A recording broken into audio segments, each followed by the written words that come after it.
Bueno, mientras tanto, María José, voy a terminar de hacer tu presentación. Había quedado en tu último libro de Aulas Inclusivas, teorías en el acto de Homo Sapiens en el año 2020, y quería hacer hincapié a esto de este libro que cimienta así estos puntos en lo que es la educación inclusiva, y tu propuesta de hacer una revisión a nuestras prácticas en el aula. Esta invitación, ¿sí?, a este nuevo paradigma de la diversidad y de la inclusión. Desde nuestro proyecto de formación es un placer y un honor poder ofrecer esta charla tuya, que puedan escucharte, como te dije, desde el primer día de esa conexión que tuvimos, poder brindar la posibilidad que acá en Nuevo Ya, desde el Instituto Superior de la Escuela Normal, poder ofrecer esta posibilidad, ¿sí?, que tengan tanto los estudiantes como los conformadores de poder escucharte y ser partícipes en estos. Así que un honor inmenso, y cuando quieras dar comienzo, bienvenida, y acá estamos para escucharte. Muchísimas gracias. Gracias Janina, gracias por tu presentación, gracias al Instituto por haberme permitido estar presente, como bien dijiste recién, se encuentra presente. Creo que hemos aprendido a estar presentes de distintas maneras, y esta es una que nos ha dejado la pandemia, pero que también nos ha habilitado a estos encuentros. Encuentros que creo que son muy ricos, que siempre nos quedan cuestiones para seguir pensando, que nos cuestionan, que nos provocan.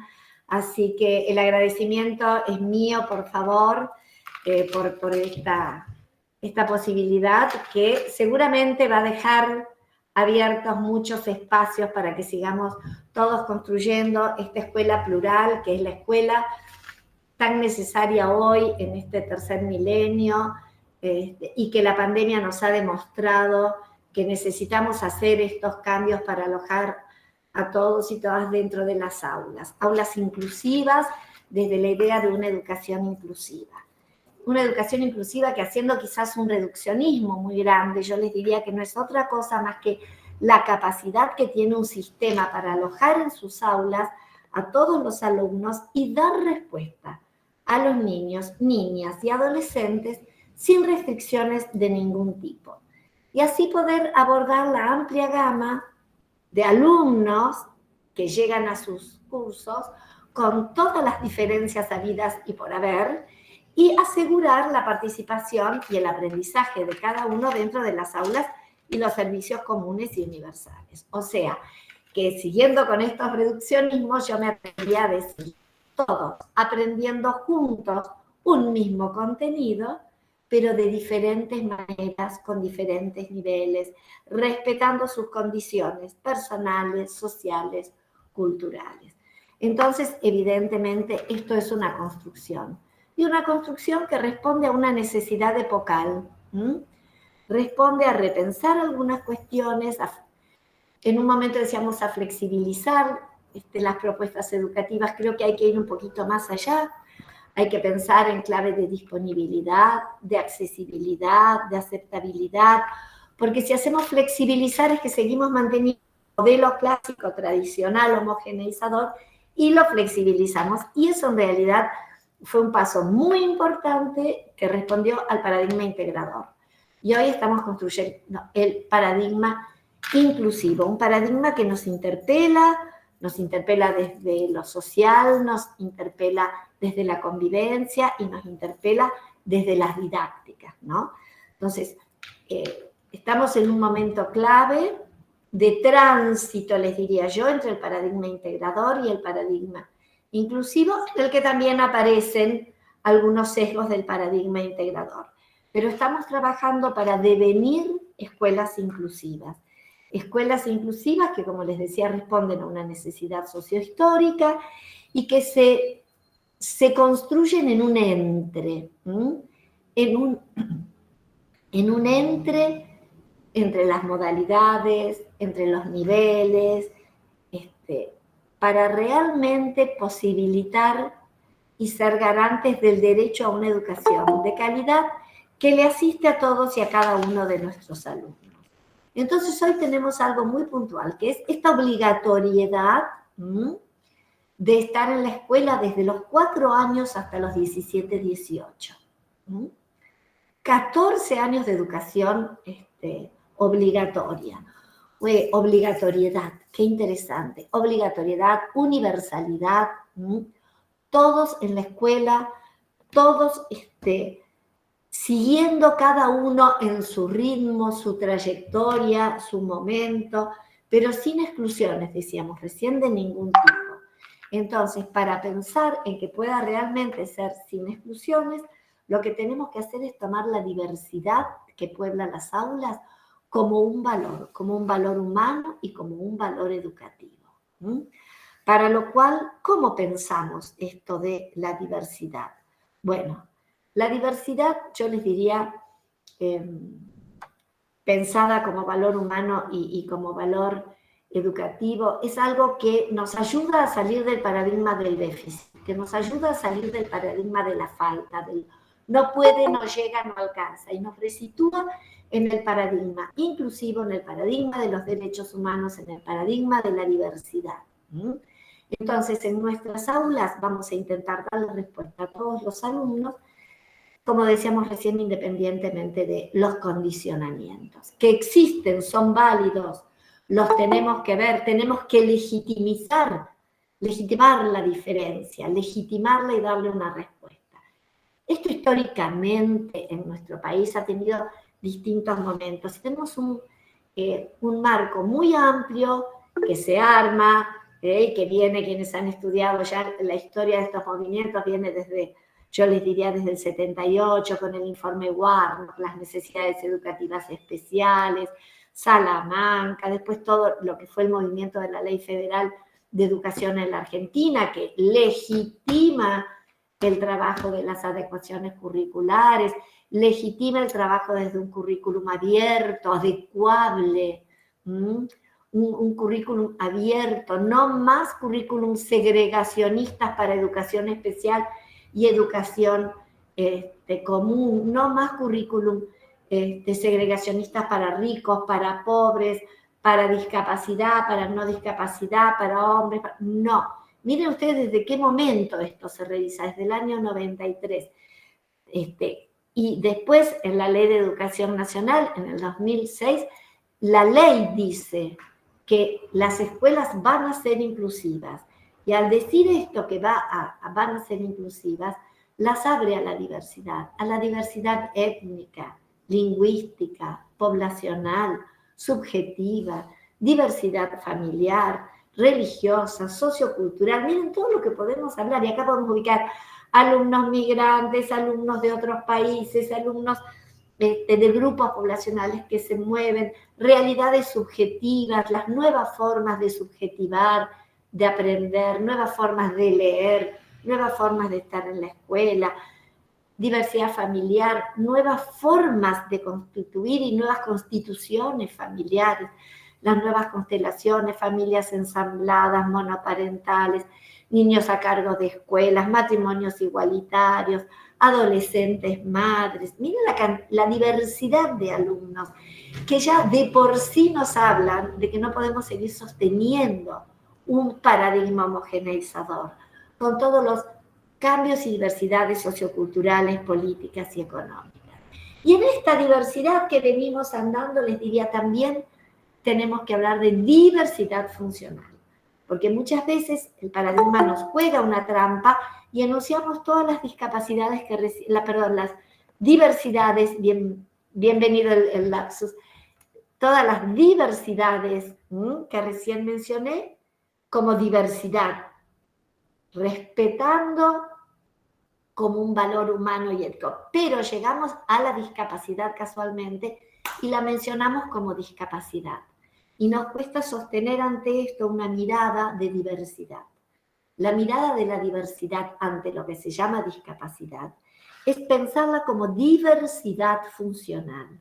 Desde el nuevo paradigma, desde el paradigma del derecho, desde el paradigma de la diversidad plural e inclusivo, vamos a intentar superar este paradigma de lo dis como falta, de lo dis como lo que no se puede, y hacer un corrimiento y pensarlo desde el modelo social de la discapacidad que piensa que es el entorno el discapacitante, que un sujeto tiene todas las posibilidades de tener una vida autónoma si están disponibles para él las ayudas que necesita en ese entorno. Entonces, este nuevo paradigma desde la perspectiva del derecho, de los derechos humanos, está pensado desde la diversidad.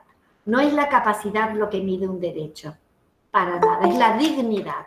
Entonces, el eje troncal para pensar la diversidad funcional va a ser la dignidad de las personas. Entonces, vamos a reflexionar sobre las escuelas como contextos discapacitantes y no como sujetos discapacitados. Entonces, desde esta perspectiva de la diversidad y de la dignidad, tenemos un marco legal importante en el país. Un marco legal que recién les mencioné, la Ley Federal de Educación, que habla de integración de adecuaciones de necesidades. Tenemos el INADI, tenemos la Ley de Discapacidad, que nos marcó un antes y un después en relación a las personas con discapacidad, y el certificado único de discapacidad, que vale mencionarlo, la semana pasada se presentó ante diputados para cambiar este nombre, que no responde al paradigma inclusivo, y llamarlo certificado de habilitación a prestaciones. Tenemos la ley de infancia, tenemos la redefinición de la categoría de la Organización Mundial de la Salud y el modelo social de la discapacidad, que se lo llama así, que y dentro de nuestro país tenemos la ratificación que nuestra nación ha hecho de la Convención Internacional de los Derechos de las Personas con Discapacidad, la Ley de Salud Mental, los decretos del Consejo de Educación 311/16 y toda la federalización de esto. Miren, la verdad que si uno lo piensa hoy, no nos faltan leyes ni normativas. Nos falta un trabajo muy sólido de gestión, de acompañamiento, de sentido de continuidad, de articulación entre la modalidad especial, hoy modalidad transversal, y las escuelas de nivel, para realmente ir construyendo una escuela inclusiva dentro de un marco mayorante como es la cultura inclusiva. Pero tenemos que trabajar profundamente, también, vale decirlo, con todo lo que sean las representaciones sociales en torno a los alumnos, a todos los alumnos, ¿no? A todos los alumnos, porque casualmente la discapacidad o la diversidad funcional no es lo único que se enfoca en la escuela inclusiva. La escuela inclusiva no está pensada solo para alumnos con discapacidad, está pensada para todos los alumnos, para que realmente todos los alumnos tengan un atravesamiento cultural equitativo, todas estas diversidades que recién mencionábamos. Entonces, la escuela inclusiva arma algunas cuestiones sobre las que podemos reflexionar, y es que corre la mirada tan estricta sobre el alumno, su déficit, su diagnóstico, lo que no puede, qué diagnóstico tiene, para ponerla en el contexto y dejar de hablar de necesidades educativas especiales y poder pasar a hablar de necesidades educativas. Fíjense ustedes, ¿qué necesidad educativa tiene este alumno que se ha mudado de provincia?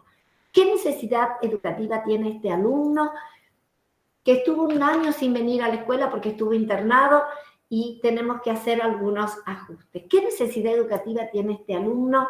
Y ustedes vayan pensando toda la diversidad que recién pusimos. Entonces, lo que piensa la escuela inclusiva es situarse en la accesibilidad de todos los alumnos a un contenido. Es pensar en clave de accesibilidad. La accesibilidad es poder disponer de un bien, de un servicio, de un contenido. ¿Cómo genero accesibilidad? Y la forma de generar accesibilidad es entender que las barreras están en el ambiente, están en el contexto. Si un alumno no accede a un contenido de la forma en que yo lo enseño, debo modificar la forma en que estoy enseñando para garantizar la accesibilidad y el derecho de este alumno. Entonces, esta idea de accesibilidad nos lleva a pensar en ajustes razonables que no son otra cosa que dispositivos que se van armando desde las configuraciones de apoyo. Miren qué interesante que es la idea de pensar qué es un apoyo. El apoyo, las configuraciones de apoyo pensadas para todos nuestros alumnos, en realidad son conceptos vygotsquianos. Hablando con un instituto de formación docente, vamos a hablar un poco de un gran maestro. Entonces, las configuraciones de apoyo no son otra cosa que una serie de apoyos que vamos a tener en el aula disponibles para que todos los chicos puedan acceder, para lo cual tenemos que pensar en qué barreras están obstaculizando, están haciendo tope en el proceso. Entonces, dentro de esta línea vygotsquiana, de pensar zonas de desarrollo y pensar apoyos, los apoyos no son otra cosa más que los facilitadores, las ayudas, los recursos, las intervenciones, las estrategias que posibilitan un aprendizaje. Todo apoyo es una buena práctica inclusiva, porque un apoyo genera un entorno cada vez más accesible. Esto de la cultura inclusiva de la que hablábamos recién. Las culturas inclusivas generan miembros que van armando una comunidad inclusiva, porque los propios miembros son los que construyen, organizan, brindan y generan apoyos, que esos apoyos provocan mayor accesibilidad y a su vez participación más autónoma de todos y cada uno de los miembros. Pensémonos como comunidad educativa o pensémonos en un proyecto superador como es el de una cultura inclusiva. Las prácticas inclusivas se construyen, se ensayan, se practican, se generan, se afianzan, se copian, se transmiten, se potencian, se revisan, se multiplican. Y esto está en consonancia con Educación para Todos de la UNESCO. Todo lo que yo acabo de decir, pensando en una referencia ya de diría universal, es Educación para Todos de la UNESCO. Entonces, como un nuevo juego, un nuevo ejercicio, empezar a ver las barreras que hay en un aula por las cuales se condiciona la inclusión educativa. Y ahí armar estos apoyos dentro de las configuraciones que están muy ligadas a la modalidad especial, pero que desde la modalidad especial, a partir que uno las empieza a trabajar dentro de las escuelas de nivel, sirven para todos, andamian a todos. Esto es lo interesante de una aula inclusiva. Nadie se atrasa. Todos progresan. Es como el juego de la perinola. Todos toman. Cuando pierden, todos pierden, digamos, ¿no? Entonces, para pensar esto dentro de un aula, nos tenemos que correr de la idea de una escuela que enseña lo mismo en el mismo tiempo, a todos por igual, como si los chicos fueran vasos comunicantes, todos aprendiendo lo mismo de la misma manera. No. Todos trabajando con el mismo objeto de estudio, que es la propuesta curricular, pero cada uno respetado en su forma, en su manera, desde su punto de partida, con su modalidad, en su tiempo y en su espacio. Para lo cual no puedo llevar la misma propuesta única, porque voy a dejar alumnos por fuera. Entonces, me voy a situar en lo que es la diversificación curricular. Voy a ampliar el paraguas curricular con el que yo estoy pensando y trabajando con los alumnos, y voy a hacer un corrimiento de la homogeneidad y me voy a parar en pensar y planificar para la heterogeneidad. Miren ustedes lo que es pensar una aula inclusiva.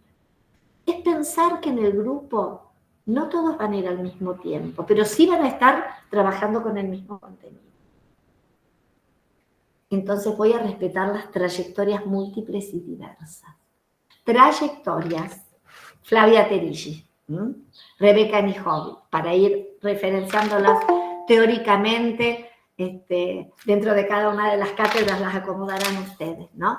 Entonces, al pensar en trayectorias, dejamos de pensar en cómo puede ser que tenga esta edad y no esté haciendo... No, este es el momento. Tenemos que pensar en estructuras de pensamiento. ¿Desde qué estructura de pensamiento se acerca este niño a este contenido? Ah, desde una preoperatoria, pero está en primer grado. No, el pero no. Con una estructura preoperatoria está en primer grado. Entonces, es la escuela la que tiene que darle una oferta a este alumno y no pensar que es el alumno el que tiene que seguir a la currícula, ¿no? Entonces, esto nos ayuda a pensar en trayectorias, a superar la idea de la sobriedad, de la repetición, de de la edad y los grados, son un colectivo que trabaja junto. Miren, y acá tenemos que pensar de una postura constructivista. Brunner, Ausubel, Feuerstein, Vygotsky, una dialéctica constructivista, Paulo Freire. Entonces nos estamos parando en aprendizajes interaccionistas y colaborativos. Y en este modelo también vamos a superar la idea de maestra integradora, que es de la escuela integradora, donde conservábamos un colectivo muy homogéneo y hacíamos algunos cambios para algunos pibes. Pero ahí teníamos la trampa de seguir conservando la escuela tradicional. Yo digo la trampa y realmente reverencio lo que fue la escuela integradora porque fue un antes y un después. Pero hoy hemos avanzado y estamos entre la integradora y la inclusiva y hacia allá vamos. Y hacia allá vamos y entonces más que una maestra integradora tenemos que pensar en una pareja pedagógica. Una pareja pedagógica entre las modalidades que puedan realmente articular recursos, saberes para armar estos apoyos y estos andamiajes para todos los alumnos. Y entonces acá nuevamente, en esto de una dialéctica, vamos a correr la mirada y nos vamos a correr de esta mirada tan estricta que hacíamos sobre los problemas de aprendizaje y vamos a empezar a pensar los problemas de enseñanza. Hoy este colectivo que nos encontramos acá, vamos a pensar en problemas de enseñanza. Y los problemas de enseñanza nos llevan a diversificar la propuesta curricular. Esto que recién les decía yo, ¿no? Voy a llevar para el colectivo de mi aula no una única propuesta, sino la mayor propuesta posible para que cada uno de mis alumnos encuentre ahí un punto de partida para trabajar el contenido. Y miren ustedes todo lo que tenemos que pensar en esto. Tenemos que pensar en ubicarnos en el diseño universal del aprendizaje, un diseño para todos, generar accesibilidad, superar las barreras. Primero tenemos que acostumbrarnos a conocerlas, a ubicarlas, a verlas. Pensar desde la justicia curricular, Cornell, Australia, Universidad de Sydney, ¿no? Justicia social, justicia curricular, legitimar las diferencias, no esconderlas. No. El derecho a la educación, cuando Buenaventura de Sousa Santos lo dice en Epistemologías del Sur, ¿no? Dice, justicia social y cognitiva, nuevas prácticas, mejores prácticas, las mejores para nuestros alumnos. Y entonces acá, inevitablemente, tenemos que pensar la didáctica como el arte de intervenir en los procesos de enseñanza y aprendizaje. Creo que hay que recuperar el valor de la didáctica. Pensar en secuencias didácticas que no sean lineales, únicas, establecidas, inamovibles y lineales, sino que sean espiraladas, flexibles, espiraladas. Entonces ahí cada alumno encuentra un punto de partida para empezar su recorrido. Nadie se atrasa. La transposición didáctica, pensar la transposición didáctica, pero diversificar esa transposición también para generar accesibilidad. Miren, voy a dar un ejemplo muy sencillo de diversificación. Lo vamos a pensar desde la escuela tradicional. La escuela tradicional, con una única propuesta, va a dar el volcán, por ejemplo. ¿Qué va a hacer?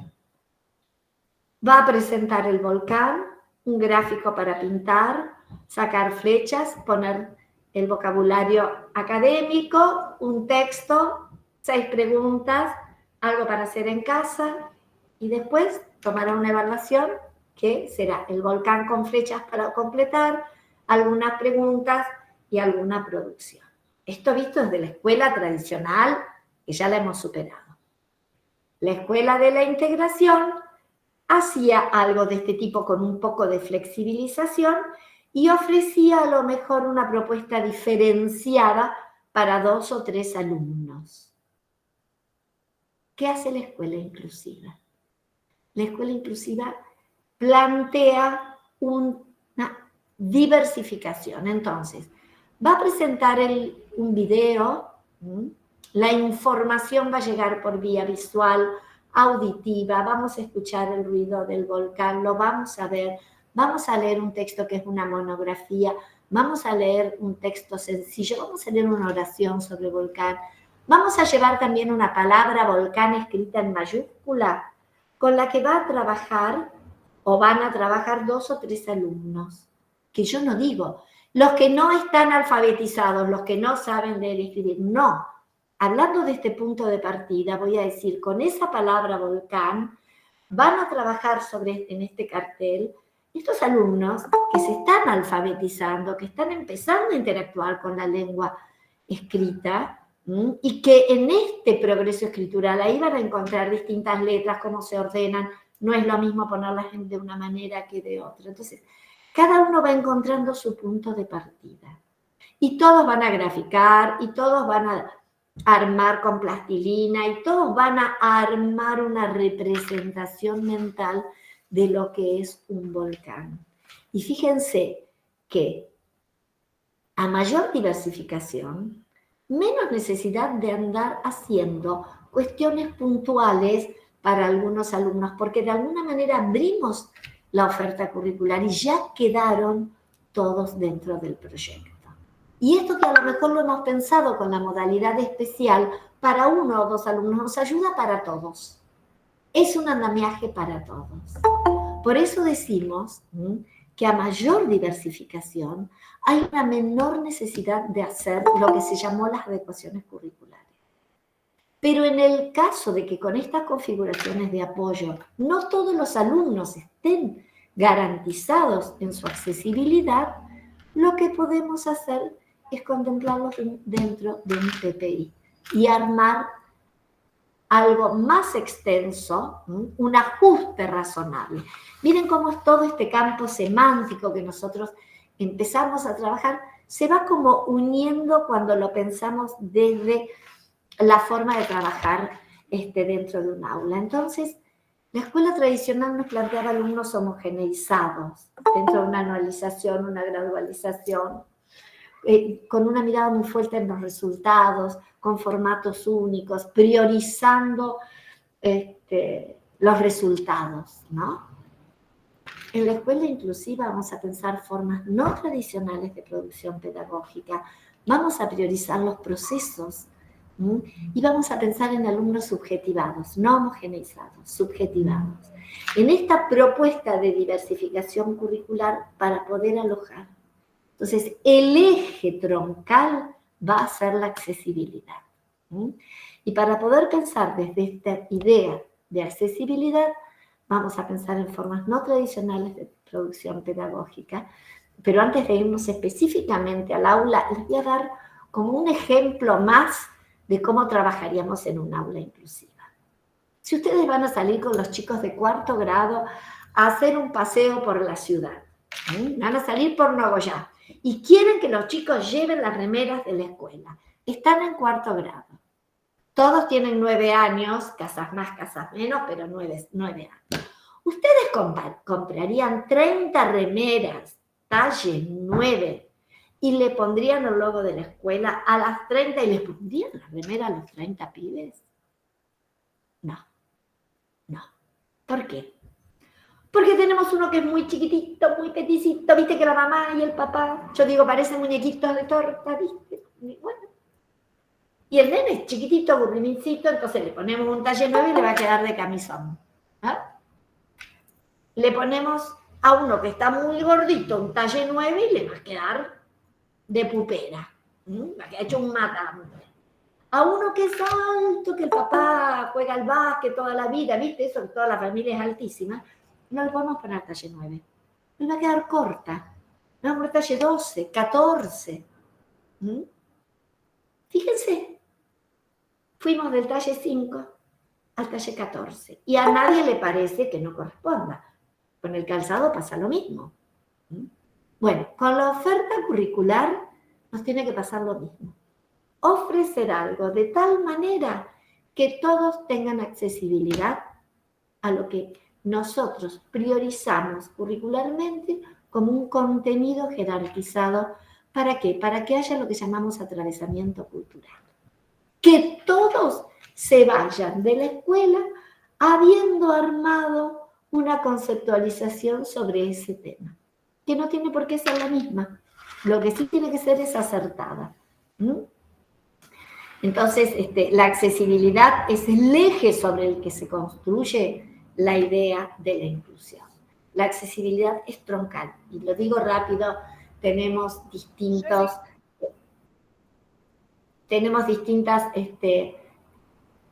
categorías de accesibilidad. Tenemos la accesibilidad actitudinal, que tiene que ver sobre todo con los prejuicios y los estereotipos, la comunicacional, la metodológica, la programática, la tecnológica. Todas tienen que estar a disposición de los docentes y los alumnos. No es para algún alumno en particular, para todos los alumnos. Y entonces ahora vamos a, si querés, Janina, pasar el Power. Yo no lo puedo pasar desde acá, ya probé, así que Janina nos va a ir acompañando tan gentilmente que se ha ofrecido a un Power que he traído para compartir con ustedes. Y pensaba al respecto, está el chat abierto, así que cualquier pregunta que surja, algo que a ustedes se les ocurre que podemos ir conversando, lo podemos ir viendo acá en el chat, o algún comentario, que son siempre tan interesantes. Bueno, mientras que ella lo busca, les voy a decir, la idea es trabajar sobre formas no tradicionales de producción pedagógica. Corrernos de esa producción estándar que nos legó la escuela tradicional, de esa homogeneización, de ese formato único. Y revisar los modos en que se construye y se habita la escuela. Entonces, tenemos, por ejemplo, libre acceso a la escuela, accesibilidad edilicia, urbanística, de transporte. Cuando nos referimos a esto, nosotros decimos un transporte accesible, mirar las barreras arquitectónicas, lograr mayor movilidad y desplazamiento, que en todas las aulas haya aberturas anchas para que pueda ingresar. Ahí estamos. Mira, ahí lo pusiste. Si vos apretás abajo en el librito, fíjate, ahí abajo debe estar el librito a la altura de la N de producción abajo. Ese librito vos lo apretás y te va a dar que el Power se pueda proyectar entero. Ahí estamos, se ve lo más bien. ¿Ustedes lo ven bien? Alguien que nos vaya contestando en el chat. Entonces, sí, se ve bien, se ve bien. Bueno, bien, avanzamos a la próxima, Janina, por favor. Vamos a pensar formas no tradicionales de producción pedagógica y vamos a pensar en el libre acceso a la escuela. Les decía recién, ir acondicionando baños, salones, que en todos los baños haya un timbre. ¿Que está pensado para un alumno con diversidad funcional? Sí, puede ser, pero también está pensado para cualquier otro alumno que en un momento necesite llamar a su docente, que no se sienta bien, que necesite algún elemento, que esté el timbre. Miren cómo pensar en todos y en cada uno. Y esto, por eso les decía yo recién, tenemos que cambiar una puerta, que la puerta sea ancha para generar accesibilidad. Tenemos que modificar un lugar, pongamos una rampa. Y todo esto va armando realmente un entorno de accesibilidad y genera un mejor acceso, no solo para una persona con una diversidad funcional, sino para todos quienes tengan una movilidad reducida. Una mujer embarazada, una persona obesa, una persona anciana, una persona que trae bultos, que está llevando cajas. Esto es pensar accesibilidad para todos y cada uno. Y entre esto también, cuando tenemos que pensar en permitir la presencia de perros que hacen asistencia, considerar las necesidades de que el animal esté dentro de la escuela y considerar las necesidades de ese animal. Todas las cosas que se van abiertas. Y al pensar en barreras, hablamos de barreras arquitectónicas, pero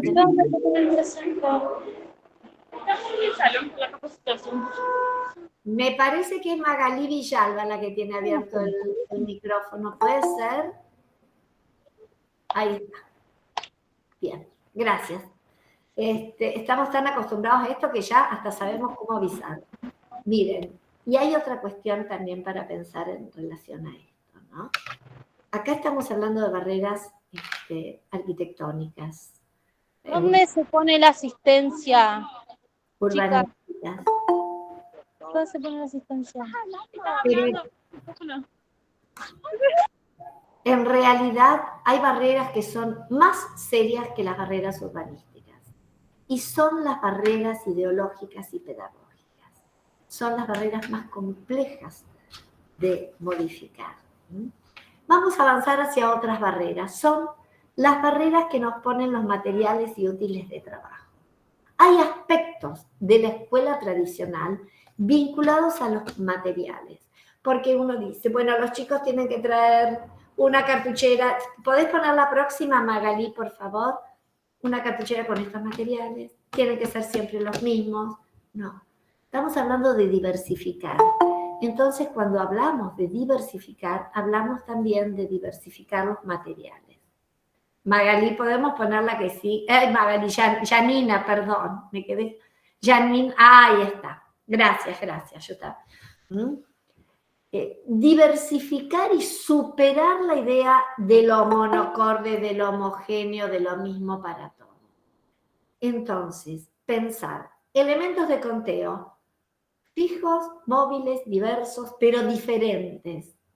No es, yo enseño las decenas con escarbadientes atados con gomitas, o yo enseño las decenas con los bajalenguas. Porque un alumno va a aprender con los escarbadientes, pero a otro le va a resultar más fácil tener elementos móviles, y a otro elementos fijos, y a otro elementos atados. Entonces, la idea es poder ampliar el material que llevamos al aula. Poder pensar que se pueden usar cebitas, fibras, lápices, pinturitas, tizas húmedas, tizas mojadas. Fíjense que el nivel inicial es muy diversificado esto. Y a medida que avanza la escolaridad, pareciera ser que no podemos sostener esa idea. Y vamos reduciendo y escribimos con lápiz HB2 y pintamos en el cuaderno de clase solo con pinturitas y no con ceritas y no con fibras, no, porque todo eso mueve el parámetro de la homogeneidad que es de la escuela tradicional. Estamos construyendo otra escuela, una escuela que va a ofrecer diversificación. Nosotros trabajamos para la alfabetización con el abecedario hecho en fichas de plástico, en cartones, con letras que sean sueltas, que las podamos poner en un franelógrafo, que estén imantadas, que estén... Todo, pensemos en la mayor cantidad posible. Esto es diseño universal del aprendizaje puesto en acto. Diseño universal que no es un método, es una propuesta llevada a la pedagogía, se la entiende de esta manera. Y también lo pensamos desde el portador de textos. No el único cuaderno siempre, Rivadavia 50 hojas, tapa dura. No, el cuaderno que cada alumno necesita. Un alumno necesita un cuaderno apaisado. Lo hacemos con hojas A4 anilladas.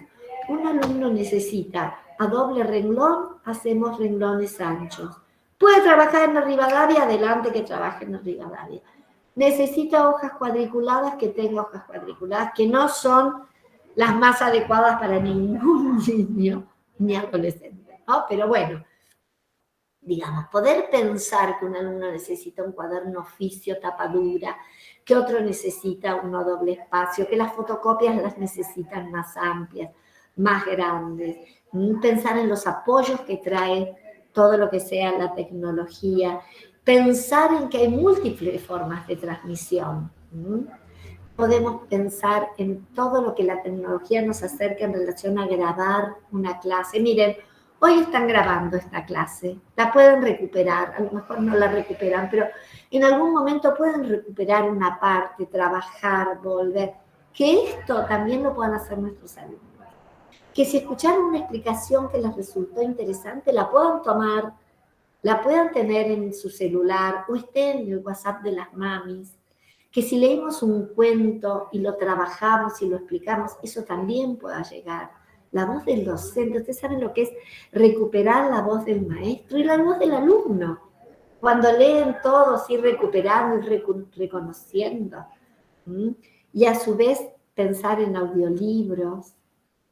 Yo digo en audiolibros, en audiocuentos, que muchas veces los podemos bajar de internet, otras veces los podemos generar entre todos en el aula. Armar podcasts, tutoriales. Y bueno, habrá quien entonces diga, no, yo prefiero leer del manual, yo prefiero el podcast, yo prefiero la explicación de la seña, pero entre todos, armando esta diversificación, contribuimos a que realmente haya una diversificación de accesibilidad a una práctica, a un contenido. Y entonces, así como hemos revisado materiales y útiles de trabajo, también vamos a revisar los mobiliarios que arman una escuela. Y acá decimos aspectos vinculados a la altura y tamaño de las mesas, de los bancos, de los pupitres, adecuados a los usuarios. Así como las remeras, las adecuamos a los usuarios, acá tenemos que adecuar los mobiliarios. Esos nenes de primer grado que le quedan los piecitos colgando y están haciendo equilibrio. No, cortar las mesas, ponerlas a su altura, que puedan... Está la de comunicación. Comunicación creo que es la última. No sé si no aparece antes mobiliarios. Bueno, no importa. Y entonces pensar que haya bancos para zurdos. Una vez en una escuela se piensa en bancos para zurdos y ya está, ya los tenemos instalados para todos los alumnos. Fíjense ustedes qué interesante. Pensar en una escuela que haya 2 o 3 mesas con hendiduras para las sillas de ruedas, para un alumno que se quebró un pie, para un alumno que tiene una problemática temporaria, y entonces el día que llega un alumno con silla de ruedas, que la necesita todos los días, la escuela ya ha hecho su trabajo para alojarlo. ¿Ven en esto cómo estamos pensando barreras o alojamientos? Pasa un poco por ahí. ¿Cómo hacemos este territorio accesible para todos? Y ahí tenemos, bueno, una serie de medidas que se pueden ir tomando para que realmente las escuelas sean totalmente inclusivas. Y ahora sí, nos vamos a la parte de comunicación.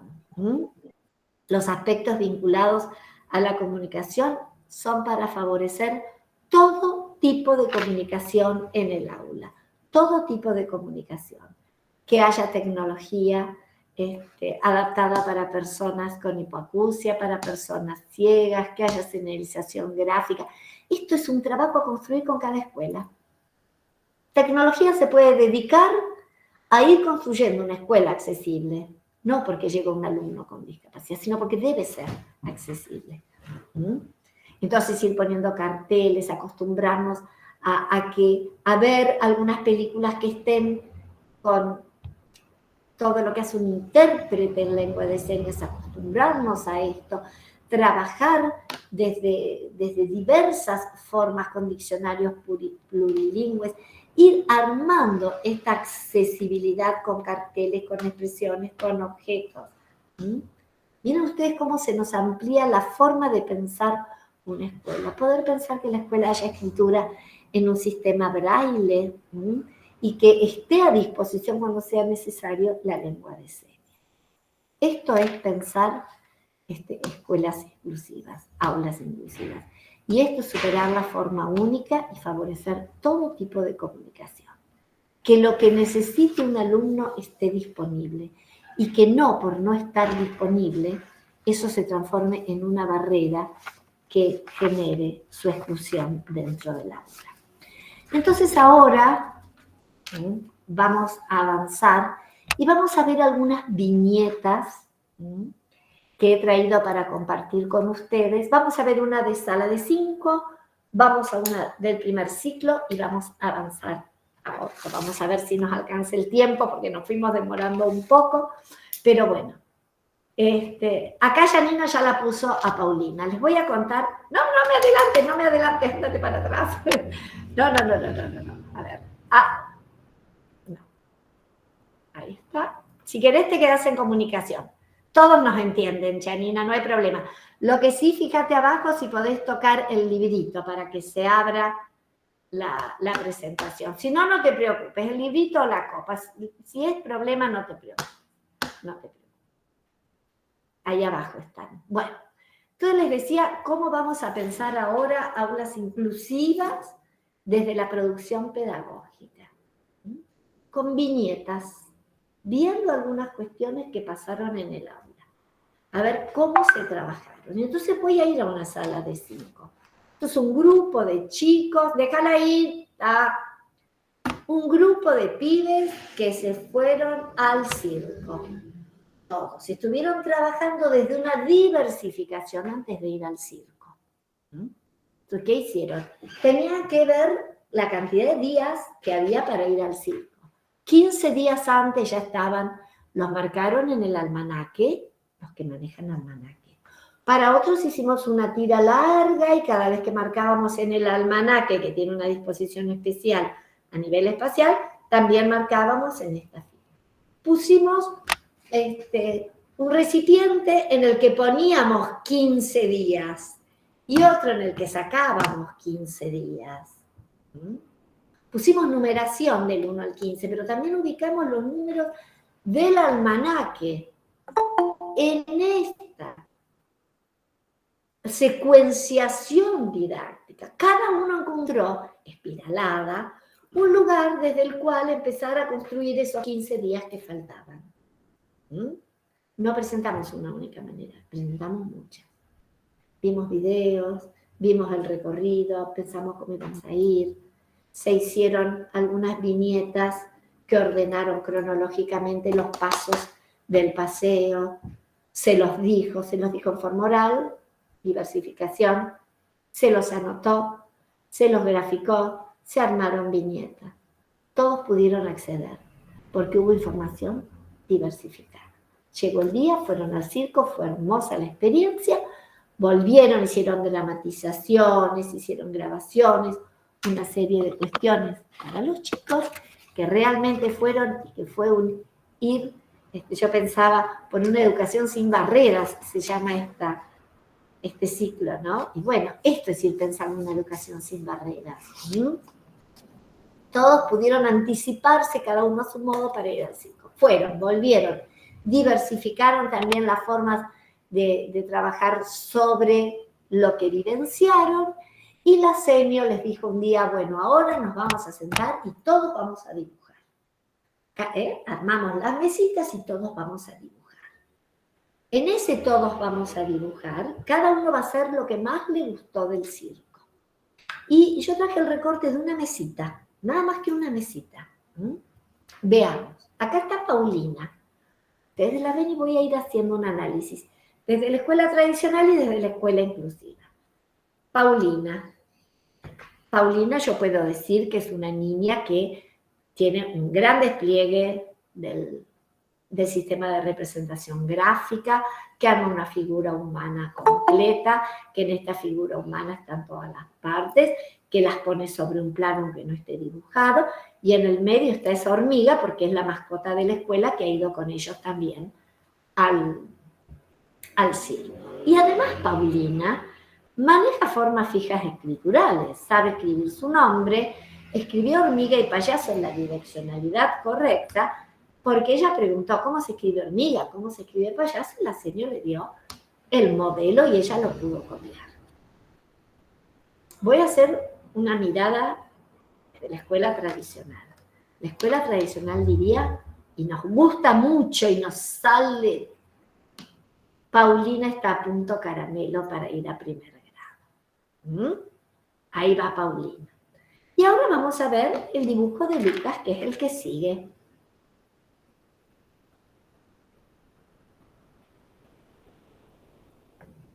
Y ahí está Lucas con sus motos, las motos del circo, las ven ahí dando vueltas, esa energía, ese despliegue, ese color, ese movimiento a todo lo que da. Quien no las vea debe ser docente de grados superiores o secundarios.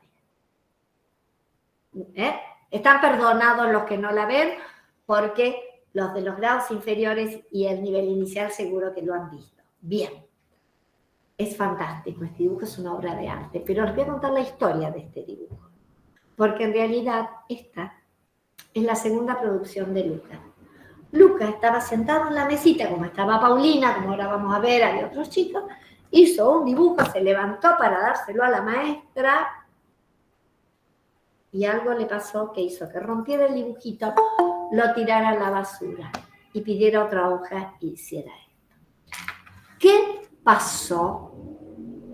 Lo que pasó fue que vio el dibujo de José. Vamos al dibujo de José, que es el que sigue. Y el dibujo de José, miren lo que es la diversidad de materiales, está hecho con lápiz negro. Es el circo y están las motos. Este dibujo es el que genera en Lucas las motos con color. Si querés volver a poner las motos con color, es interesante. Porque si hacemos una reflexión, si podés, Janina, si no, no te preocupes, sino que las recuerden. Ahí está. El dibujo de José lo que hizo fue armar algo en Lucas y provocar esto. Esto es lo que nosotros desde la teoría vigosquiana diríamos.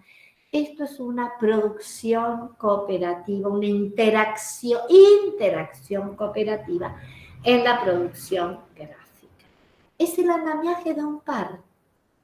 No, nosotros cuando tomamos algo de un par, no le andamos preguntando qué edad tenés, qué coeficiente intelectual, qué sabés. No, lo miramos y lo tomamos. Y los pibes hacen lo mismo. Acá Lucas toma de José esto. Y este es el andamiaje de un par dentro de una zona de desarrollo próxima colectiva.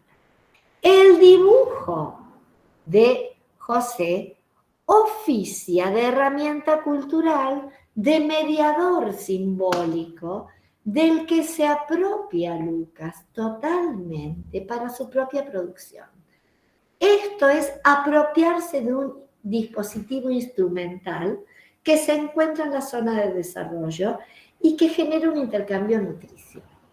Un dispositivo instrumental que es a la vez intencional y espontáneo. Es intencional, porque por algo los chicos están todos juntos, sentados ahí, se comparten los materiales, se miran, pero no sabemos lo que va a pasar en la magia de la mesita. Eso es espontáneo, es a construir, es en el devenir de la construcción. Generó esta obra de arte, ¿sí? Que no es una copia del dibujo de José, podés poner el dibujo de José, no es una copia del dibujo de José. No es una copia vacía de sentido, es una apropiación que ha hecho Lucas y que le permite superar su dibujo inicial, que también lo vamos a ver. Porque si bien él lo rompió y lo tiró, yo lo pude recuperar rápidamente porque él siempre hacía el mismo dibujo, siempre hacía lo mismo, siempre hacía este monigote que ahora les vamos a presentar, que no es otra cosa más que una producción pedagógica correcta. ¿Vieron? Este pibe estaba acostumbrado a que tenía que dibujar y cuando le pedían que dibuje, hacía este monigote. A ver si lo podés poner, Janina. Ahí está. Miren ustedes, acá no hay pasión, en las motos sí. Acá no hay colores, en las motos sí. Acá no hay experiencia personal, en las motos sí. Acá está Lucas, no, en las motos sí. Esto se genera por la intervención de un par, nada más. Fíjense ustedes el valor del estar con otros, que casualmente tienen que ser diversos para que se generen estas cuestiones. Y vamos a seguir. No, me paro. Pregunto, ¿Lucas está a punto caramelo para ir con sus compañeros a primer grado? Si quieren contestar, pueden. Pero quizás la mirada del docente tradicional diría que Lucas no está a punto caramelo para ir a primer grado. Opino yo, ¿no? Opino. Perfecto, Adriana, tal cual, es así. La escuela tradicional hubiera dicho, y este pibe no tiene que hacer una retención en el nivel porque mira cómo va a pasar a primer grado. este pibe está a punto caramelo para ir con su grupo en esta experiencia y hacer su trayectoria en el mundo de la alfabetización de primer grado. Su trayectoria, colectiva y subjetivada. Y miren ahora a Marcos, que es el que sigue. Marcos, lo que dibuja Marcos. Voy a hacer la mirada, que ya entraron, porque la escuché a Adriana y ya entraron en este juego. ¿Qué digo desde la escuela tradicional? Digo, pero mira este dibujo, es de un pibe de finales de sala de 3, principios de 4, tiene un trazo inestable, hay una dificultad. Sí, todo lo que uno dice es verdad. Y ahí en esa mirada en edades tenemos elementos que nos sirven a nivel diagnóstico, sí.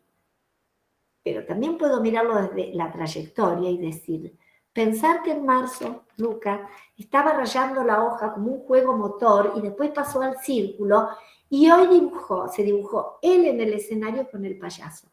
Porque él, andamiado desde otro sistema de representación, que es el lingüístico, nos pudo decir que aquí estaba él, en la experiencia de haber ido al circo con un compañero. Entonces, miren ustedes qué distinto.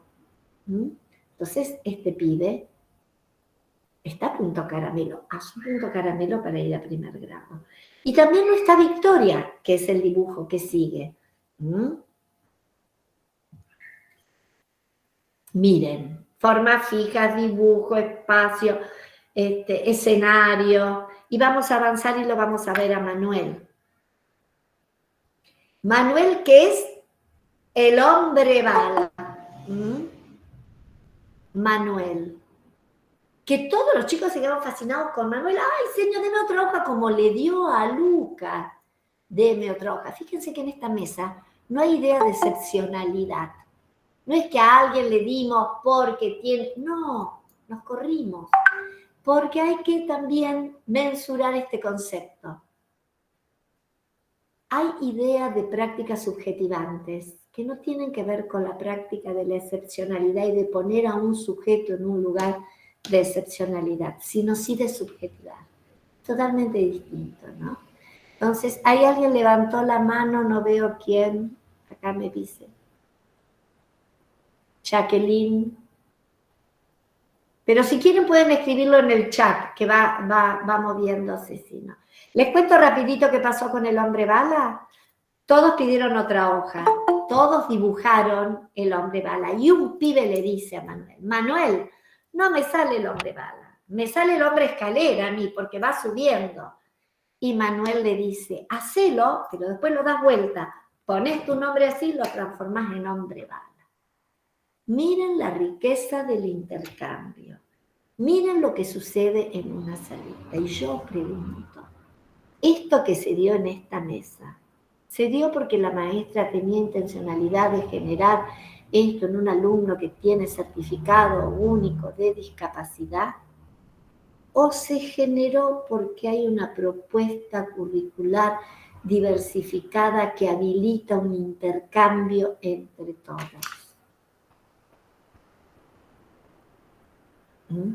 No es un diagnóstico, sino lo que se hace con ese diagnóstico dentro de un aula. No es un certificado, sino lo que nosotros podemos trabajar como oferta pedagógica diversificada, trabajando también con todo esto que hablábamos hoy de la transversalidad de la educación especial. Entonces, estos pibes todos trabajaron desde su punto de partida. Todos se enriquecieron de sus compañeros, todos aportaron, todos pusieron, todos progresaron y todos se van a ir a primer grado, porque todos están a punto caramelo. Vamos a mirar el otro lado de la moneda. ¿Está primer grado a punto caramelo para recibir estos pibes? ¿Vieron que hay una fuerte impronta de primarizar la sala de 5? Inicialicemos la sala de 6. Alojemos, recibamos. Entonces, me quedaría horas hablando yo del nivel pero me voy a ir a otra viñeta que hemos traído. La otra, bueno, esto es un dibujo de Lucas, hermoso, a menos de un año de haber salido del monigote. Miren todo lo que se generó. Pero vamos a ir a San Martín. Y vamos a ver una propuesta diversificada de San Martín. Acá está. Les tengo que contar qué hicimos. Este grupo trabajó sobre San Martín. ¿Cómo se trabajó sobre San Martín? ¿Qué sabían los pibes de San Martín? ¿Qué habían investigado? ¿Dónde habían escuchado hablar de San Martín? Uno dijo, San Martín es el club de la esquina de mi casa. Yo voy al Club San Martín y yo hago patín en el Club San Martín. Otro dijo, la abuela vivía en la calle San Martín.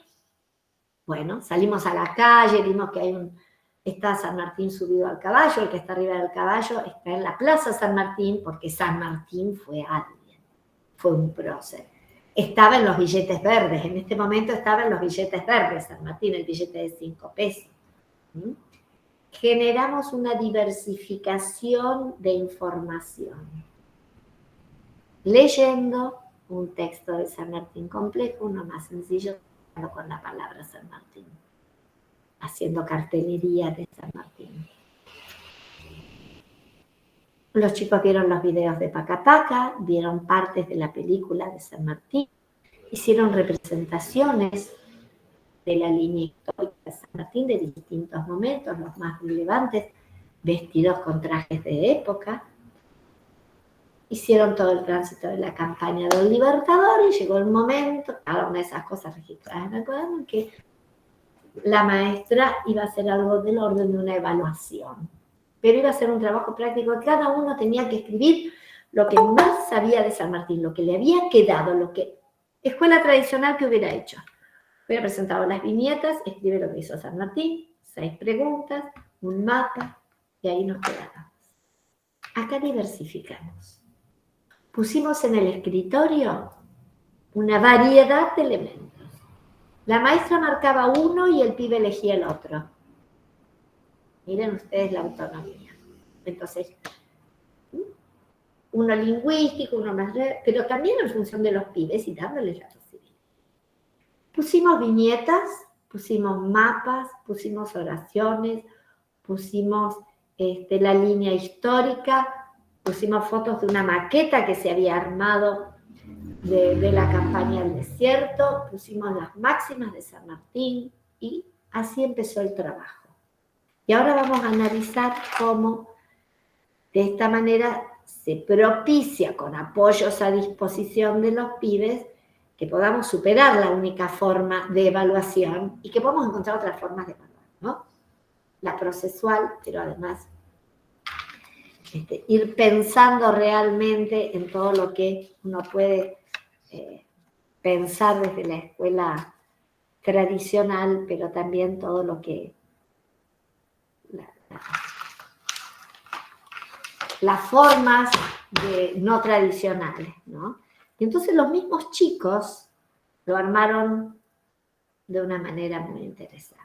Acá está el cuaderno de Mauro.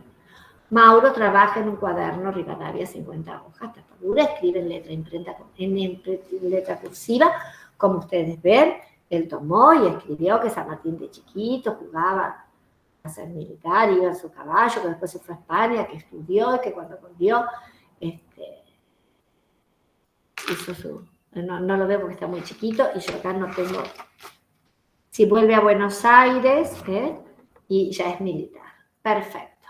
Ahí lo tenemos. Pero yo les pongo que Mauro, que está el cuaderno de Mauro escribió en el cuaderno de Luciana la historia que Luciana le contó. Y Mauro la escribió en letra imprenta mayúscula, en un cuaderno oficio, otro portador de texto, ya tenemos una diversificación de letras, que es letra imprenta mayúscula, y es él el que le escribe. ¿Por qué? Porque casualmente Luciana es una niña que tiene una parálisis coreotetóxica espástica, que tiene las manitas así, que ella escribe, pero ella quería pintar las viñetas. Entonces la señora le dijo, bueno, pintar las viñetas y escribir en la computadora lo que quieras. No, yo quiero que las viñetas estén en mi cuaderno, quiero escribir, pero no puede hacer las dos cosas porque se cansa. Entonces ella le dicta a Mauro y Mauro escribe en su cuaderno. Están muy acostumbrados a esto. Y no es Miren, además, qué distinta conceptualización. Porque no aparece en el cuaderno de Luciana escrito, es letra de un compañero, pasar en casa, volver a hacer, no es tu letra. No, es una felicitación la piba. Qué buena tu historia, como todo lo que sabes de San Martín. Esto es pensar y mirar la producción pedagógica desde otro lugar. Entonces, vamos a la siguiente. Es la de la computadora, sí. En la siguiente, con lo que nos encontramos es con este texto, que es el de Pedro. San Martín quería salvar la patria y tenía un caballo y muchos soldados, y fue a Chile y a Perú y a otros lugares. Fueron y somos libres y felices, Pedro. Pedro lo escribe en la computadora de Luciana, que no es de Luciana. Está en el aula, la usa Luciana, pero fundamentalmente se socializa cuando Luciana no la escribe. Entonces Pedro escribió ese texto en la computadora de Luciana. Y esta es otra producción. Por supuesto, eso se mandó, se imprimió en la sala de computación, se recortó y se pegó en el cuaderno de Pedro. Y acá está el cuaderno de este es el cuaderno de, ya me va a salir, no le puse el nombre. Miren lo que escribe este pibe. No, volvés para atrás. No te me apures, no te me apures. Si podés, volver. Pero ¿qué había en la imagen anterior? Había un caballo. Un San Martín subido en el caballo. La bandera argentina. Ahí está. Miren esto, ¿no? Qué interesante. Acá está este trabajo de Felipe. Felipe. Entonces, ¿qué hizo? Lo dibujó a San Martín. Escribió Somos Libres con San Martín. Le pidió a la maestra que le escriba a San Martín. ¿Y él qué hizo? Lo copió, y copió San Martín de ese cartel que habían hecho. Y puso Somos Libres, y lo puso con la E en espejo, y lo tachó y lo corrigió. ¿Pero qué es lo interesante de esto? Que este pibe trabaja y da cuenta de San Martín, y tiene el atravesamiento cultural de San Martín, y sabe quién fue, y lo puede expresar desde este sistema de representación que es el que él maneja. Este pibe se está empezando a alfabetizar. Este chico hizo toda la primaria de esta manera, toda la primaria. En sexto y en séptimo hizo unas carpetas así, porque todo era gráfico. Miren esto. Esto es lo interesante de pensar el diseño universal, la diversificación, la justicia curricular. Todos aprendieron, todos produjeron. Acá hubo atravesamiento cultural, no quedó nadie por fuera de esto. Y veamos el último muy rapidito. A ver si lo podés poner. En el último lo que nosotros vemos son distintas producciones que yo se las voy a comentar. Yamila escribió un texto de 10 renglones en letra cursiva hablando de San Martín.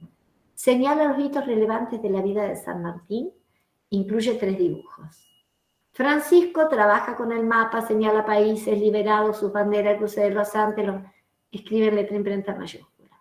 Miren las distintas formas escriturales que son respetadas. Joel hizo un mapa y un texto, señala su interculturalidad argentino-peruana de la que estaba orgulloso. Julián enumera los 10 momentos más importantes de la gesta sanmartiniana.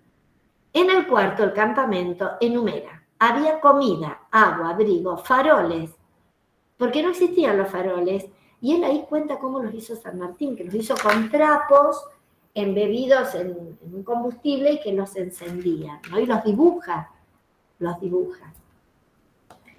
En letra cursiva. Y Martina escribe e ilustra 2 máximas de San Martín a su hija, piensa otras, describe los momentos relevantes de la campaña, los ilustra, maneja letra cursiva.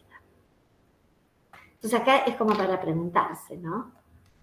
¿Aprendieron San Martín? ¿Pudieron dar cuenta? ¿Qué hubiera pasado si dábamos un único formato? ¿De cuántas cosas no nos hubiéramos enterado que podían hacer estos pibes?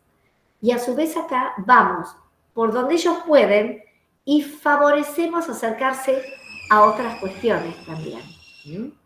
Bueno, vamos a avanzar con un ejemplo más para que nos queden unos minutitos. A ver. Ahora vamos a hablar de accesibilidad textual. ¿Por qué de accesibilidad textual? Porque el texto es el libro, el texto, la fotocopia, es un elemento dentro de la escuela argentina. Fíjense que en la pandemia diversificamos, buscamos todo lo que yo les decía, el post, nos volvimos a estabilizar y estamos retornando y descartando todos esos otros elementos que, como estamos pensando en la diversificación, tienen que estar además del texto. Y como estamos hablando de accesibilidad hoy, es el tema que nos convoca en la construcción de una escuela inclusiva. Cuando hablamos de accesibilidad, tenemos que repensar los textos con los que trabajamos. El texto suele ser una barrera. Entonces, tenemos que modificar las estructuras de los textos con los que trabajamos para poder reconocer en cada alumno un lector. Fíjense que cuando yo les decía que hicimos un texto complejo sobre el volcán, otro más sencillo, una oración, un cartel, reconocimos como lector a ese alumno. Y la idea no es restringir información, sino que es hacerla accesible. En algunos la vamos a poder hacer accesible a través del texto y en otros la haremos accesible a través de otras formas. Otras formas no tradicionales. También esto conlleva un trabajo muy profundo con los padres, los adultos responsables de los chicos, porque imagínense cuando salieron, vuelvo al anterior, cuando salieron de la escuela los pibes con todo lo que hicieron de San Martín. Las madres que abrieron los cuadernos y empezaron a ver, ¿y el tuyo qué hizo? Y el mío no. Ay, pero pasarme una foto porque así se lo hago hacer y el mío no tiene las máximas y el mío no tiene las viñetas y el mío no. Cada uno lleva lo que produjo y hay que acostumbrarse y hay que acompañar también este tipo de producción. No es que le haga hacer en casa lo que no hizo, no.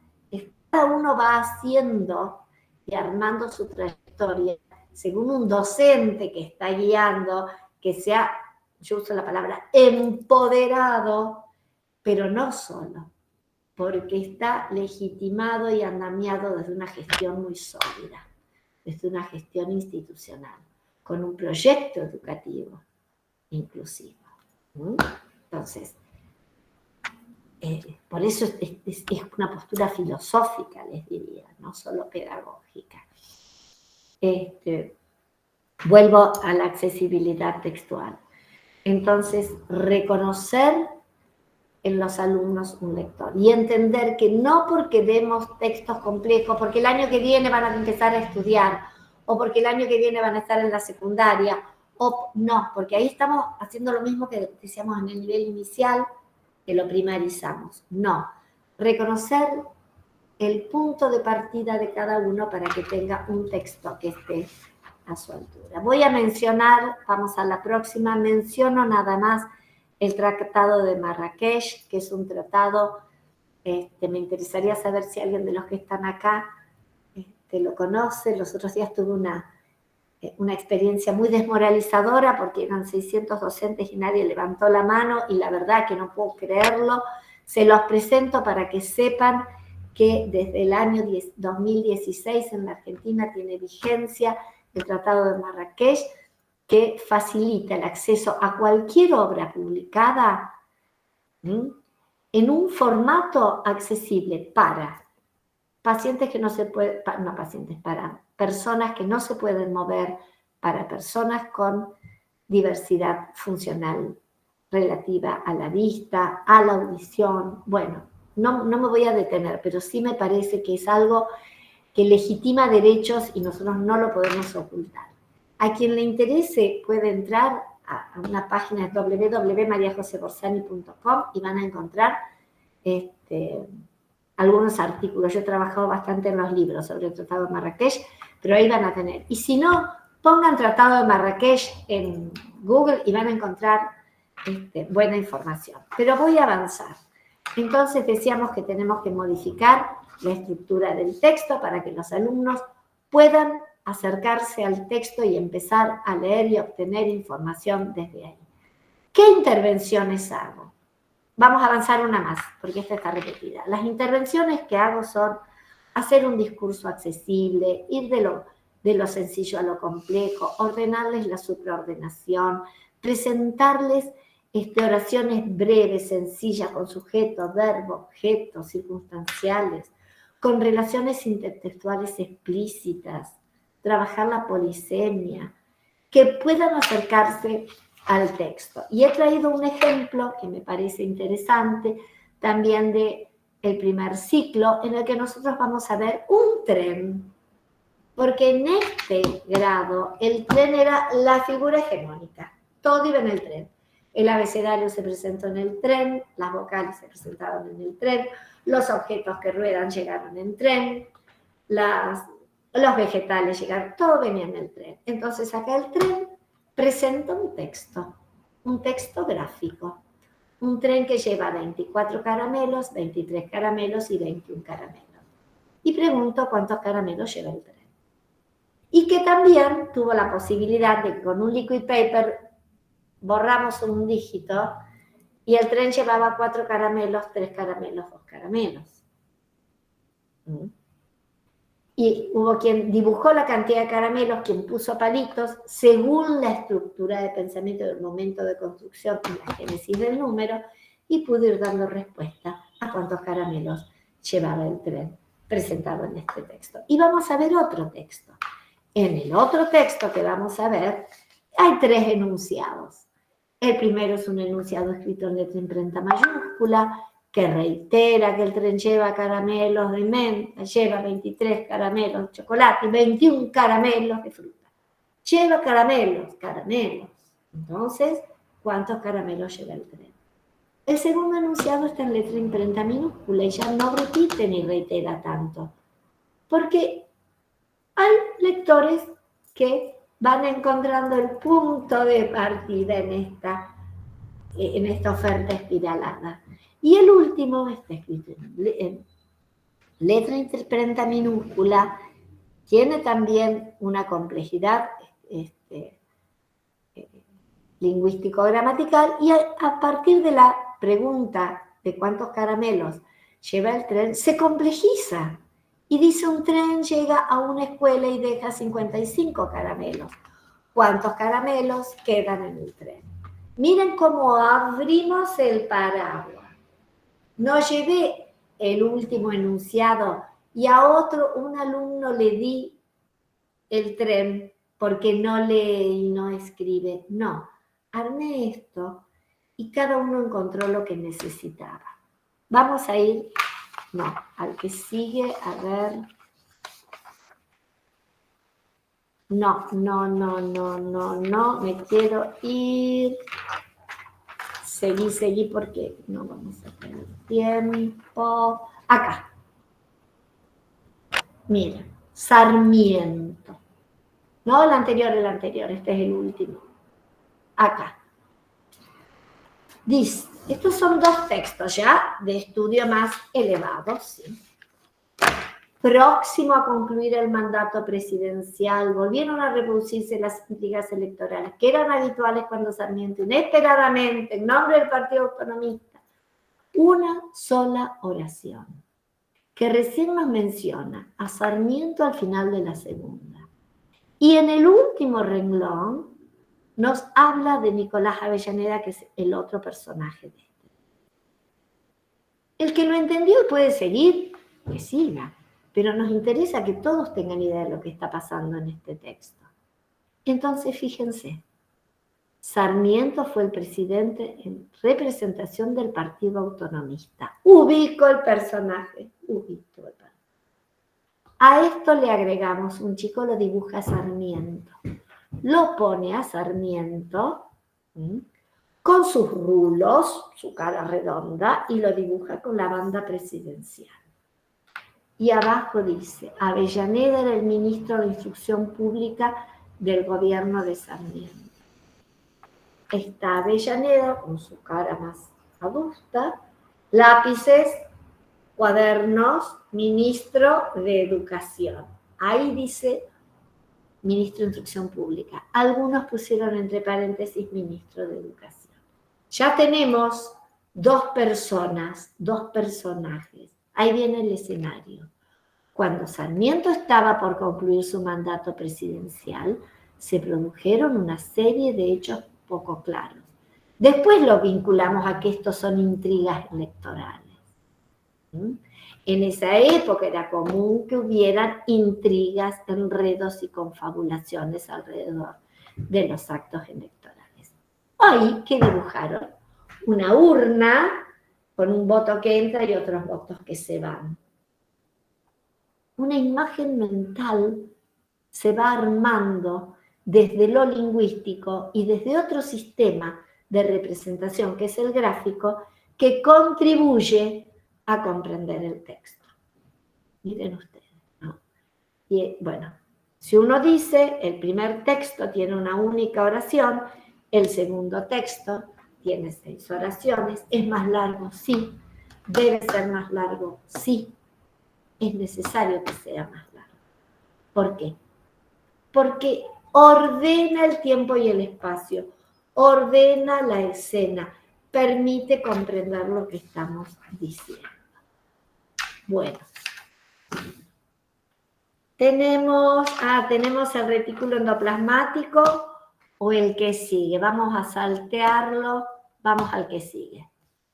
El retículo endoplasmático es muy interesante, pero vamos a ir a esto. Miren este texto. Este texto así se llama texto integrador, decía. Actividad integradora texto, decía, actividad integradora texto. Un texto que en la primera oración da más de 18 elementos concretos a considerar y vincular sin decir de qué se trata, porque habla del agua purísima. Ese es el sujeto. El agua purísima de los lagos suizos salta en torrentes rápido y corre serenamente entre los bosques de la selva negra, se hunde en el curso de las márgenes de altas rocas coronadas por ruinas, castillos, refleja ciudades, urbes, llega en Churros al mar por las campiñas holandesas. En la cuenca del Rin, un hábil lector que sepa lo que es cuenca va a decir que es Rin, han vivido los descendientes de las tribus primitivas germánicas de la vida guerrera. Entonces, a partir de esto, se resignifica todo el texto. Les preguntamos a los chicos, la mayoría dijo que sí, que lo habían entendido, que lo habían leído. Cuando nos pusimos a trabajar, se invirtió. En realidad, el 75% no lo había entendido y solo el 25% había podido hacer una comprensión. Este texto es una barrera sacada de un libro, de una editorial conocida, a lo mejor más de uno ya lo ubicó. Es una barrera. Para quien no lo es, sigue adelante, pero a nosotros nos interesa garantizar la accesibilidad a todos los alumnos. Entonces, ¿qué hicimos? Nos pusimos a trabajar con los pibes. Fuimos leyendo, fuimos desglosando, fuimos armando oraciones. Vamos a ir al próximo, que yo pasé el de una de las nenas. Miren, acá está. El río Rin, su recorrido. Primera oración. Antes de llegar a la oración, el río Rin, un título, puerta de ingreso al texto, puerta de entrada, su recorrido, subtítulo, zaguán, texto. Sí, el texto es más largo, pasamos de 2 oraciones, pasamos a 8 oraciones. El río Rin nace en los lagos de Suiza. El agua de los lagos suizos, ahí pone entre paréntesis, de Suiza, porque yo me confundo. Perfecto, ponelo. Esta piba hizo esto. Es muy pura y sale en grandes corrientes. Torrentes. Porque en el texto original dice que saltan torrentes. Grandes torrentes. Torrentes para los pibes era una película de Torrente que habían visto y no podíamos... Mire, por eso yo había hablado de polisemia. No podían salir de la palabra torrente ligado a ese contexto. Entonces, salta muy rápido. Este texto es un puente habilitador de accesibilidad al otro. ¿Me explico? Trabajar el texto habilita a ir al texto más elaborado, que no sé si está tan elaborado, pero bueno. En su recorrido se mete entre los bordes, márgenes de altas rocas, porque las márgenes eran los márgenes de la hoja. Arriba de las montañas se encuentran ruinas de antiguos castillos. En el agua del río se reflejan viejas ciudades y también se reflejan ciudades, urbes, industriales que están en la llanura. La palabra urbes generó toda una disquisición. Por un lado, ¿qué eran? Y uno de los chicos dijo, pero si están en la llanura, deben ser urbes de vacas, por ubres de vacas. Estas cosas que suenan graciosas aparecen en las aulas y generalmente son barreras que no generan accesibilidad. Se diluyen en una risa, a veces se diluyen en un ridículo y quedan. Son elementos con los que nosotros podemos trabajar. El río miren, les cuento, también tuvimos que trabajar sobre Selva Negra, porque Selva Negra era la torta, que encima en la cantina de esta escuela vendían la torta Selva Negra. Entonces Selva Negra era la torta. Hacer todo un trabajo, uno puede decir, me llevó 2 clases. Bueno, tuviste que repensar la secuencia, pero ¿qué tiene más valor? Trabajar esto o hacer la escuela de la simulación. Como que todos entendieron, todos lo hicieron, presentaron el trabajo, lo aprobaron y salieron. Entonces, bueno, y así sigue el texto. Me interesaba mostrárselos porque es una forma de trabajar con los pibes. Y no quedó acá el trabajo, no quedó acá. No. ¿Vieron cómo les comenté recién que hicimos enlaces para evocar a Sarmiento con los rulos, a Avellaneda con su cara y los elementos de un ministro de Educación? Bueno, miren lo que hicimos acá para seguir trabajando la representación mental del río Rin y su recorrido.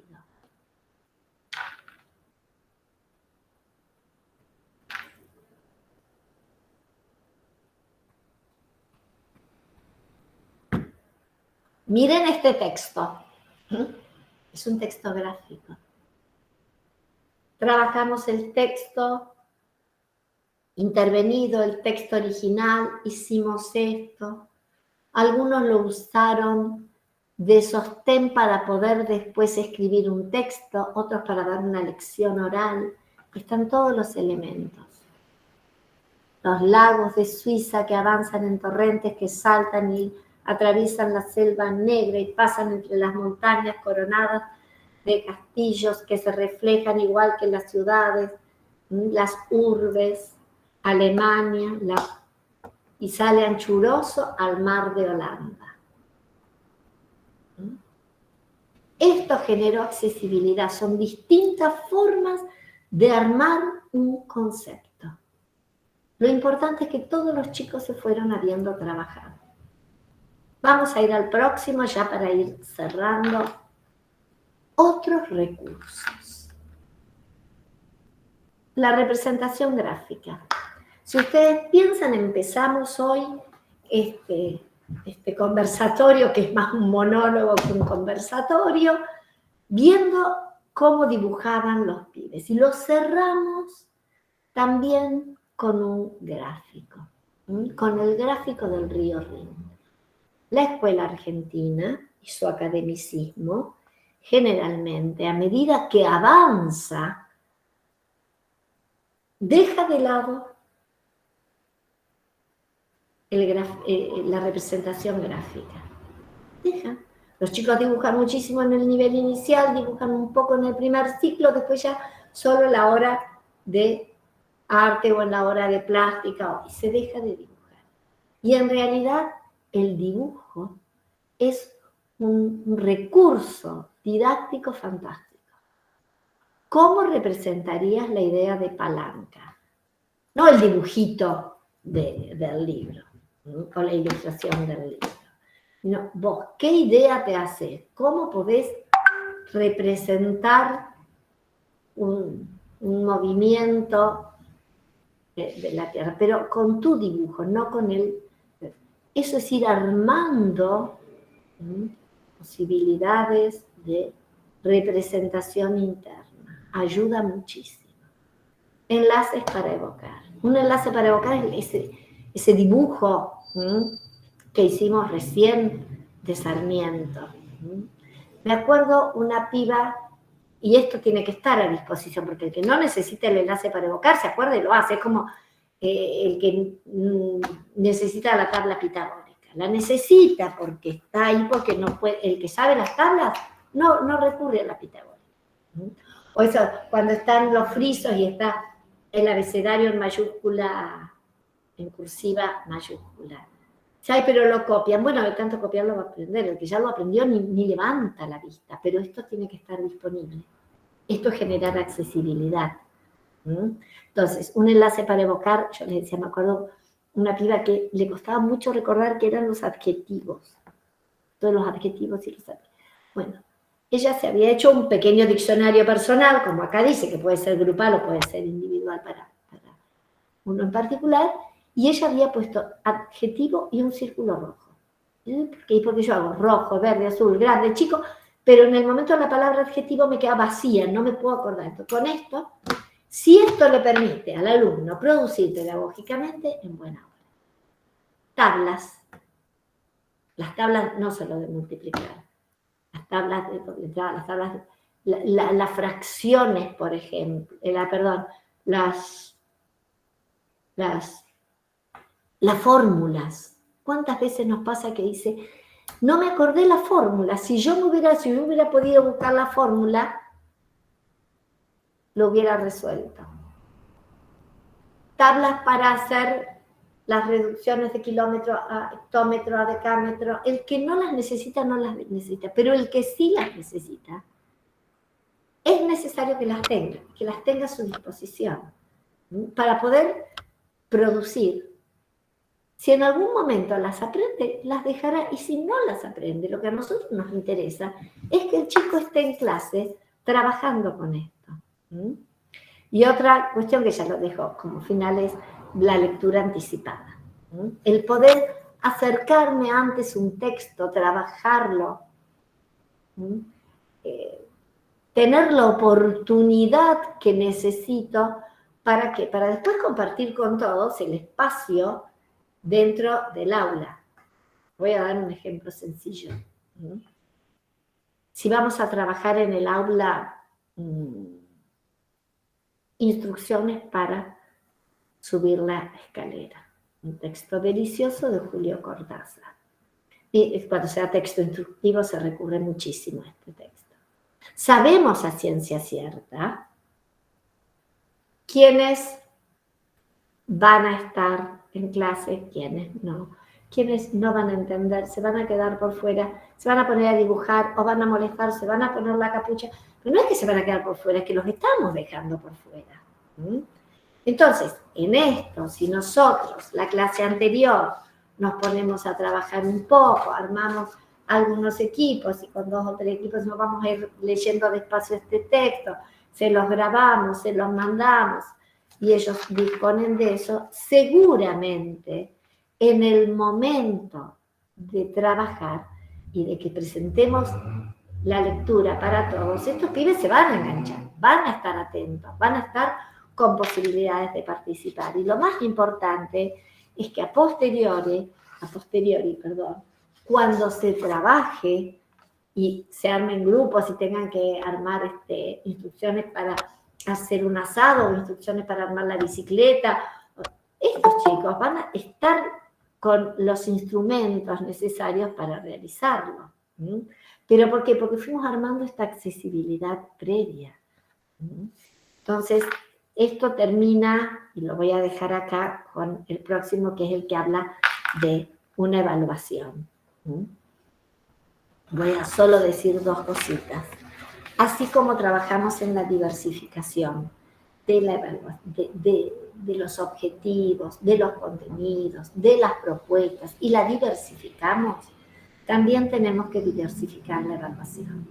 O considerar que la evaluación es una instancia de aprendizaje en sí misma, pensar la evaluación como la evaluación formativa, no evaluar procesos, no evaluar resultados, evaluar los procesos, que realmente esté centrada en el estudiante para poder mejorar, que pertenezca al estudiante y al los profesores, que sea una retroalimentación y diversificar, no llevar una única evaluación, sino abrir el juego para que realmente haya una posibilidad para todos los alumnos.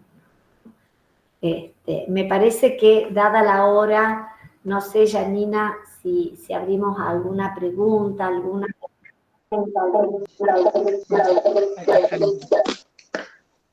Ahí está. Ya que yo tengo bajo. Bueno, sí, ya estamos en hora. Sí, sí.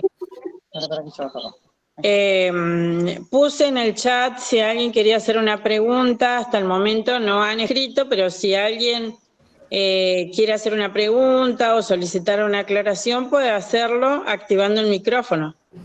O algún comentario, lo que les parezca que pueda. Buenas tardes a todos. Bueno, soy Adriana Lanfranco, ya hablé hoy un pedacito y nada, un comentario, ¿no? Más que bien una apreciación de gracias por brindarnos estas herramientas para romper las barreras que trabajamos. Nosotros, bueno, muchos de los que estamos acá, estamos a un paso de recibirnos y nos sirve muchísimo el poder escuchar, el poder ver sobre estas experiencias y así también nos brinda muchas herramientas para el día en que nosotros ejerzamos como docentes, ¿no? Así que más que nada agradecerle por eso. Bueno, hay que agradecerle también al instituto realmente todo lo que ha hecho Adriana, pero me parece que este es el lugar de protagonista que les toca a estas nuevas generaciones, ¿no? Y bueno, salir con esta formación, con esta idea de garantizar el derecho a la educación de todos los alumnos. Bueno, ahí está Jacqueline, me sale a mí, sale Jacqueline y Carmen.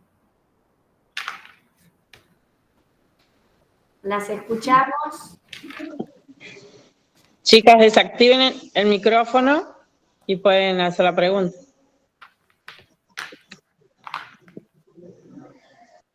Sí, Jacqueline, te escuchamos.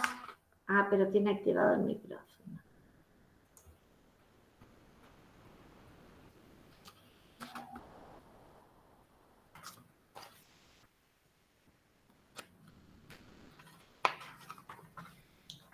No.